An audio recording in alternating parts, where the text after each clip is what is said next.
If you'd like to create your own beer recipe, this is the video for you. This is part 2 of my Baltic Porter series. In part 1, I discussed the history of the Baltic Porter, and now I'm going to talk about how to make the recipe. So to make this recipe, here are the books that I used. I've got books on stout, on water, on Scottish beer, and on dark lager. I also like to look at the BJCP guidelines to give me all the stats that are required to make this beer, but those is more what you'd call guidelines than actual rules. So knowing all this and drawing on the history of the beer, here's what I've chosen for the grist. Starting out with 80% Maris Otter, which is a British malt. It tastes kind of like sweet bread and has a little bit of nuttiness. This is what I use for almost all of my stouts as the base malt.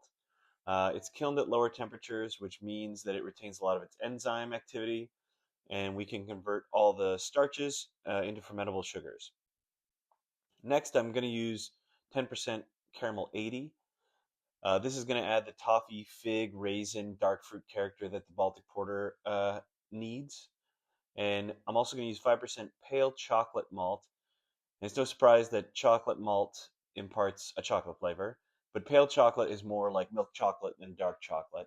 And to finish it off, I'm going to use 5% of Carafa Special 1, which is made by the German maltster Weyermann, which is the author of that Dark Lagers book. And Carafa Special 1 is special because the barley husks are removed before it's kilned.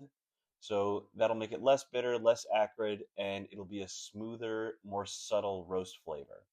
Now onto water. Brewers are precious about their water, and the water book is like a sacred text.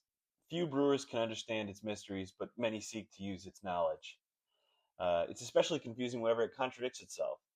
So since Baltic Porter is a unique style that has history with ale and lager, there are recommended target water profiles in the ale and lager section, and they're different, which I thought was really interesting. So I'm going to put the reverse osmosis water that I started with, the ions, and then the resulting water.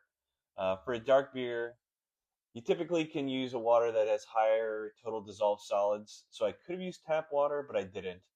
I almost always start with reverse osmosis water and then add back my ions. So I added 5 grams of calcium chloride and 3 grams of sodium bicarbonate, which is aka baking soda. Now onto the hop section. I added 28 grams of Saaz hops at 15 minutes, which will give me around 7 IBUs.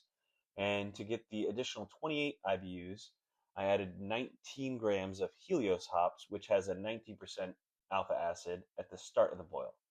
So at 35 total IBUs, the hops are there to provide balance, but should still allow the malt to shine, because the malt is the star of the show in this beer style. Now for the final ingredient, our buddy yeast. Uh, I've chosen a very classic lager strain, which is called 3470.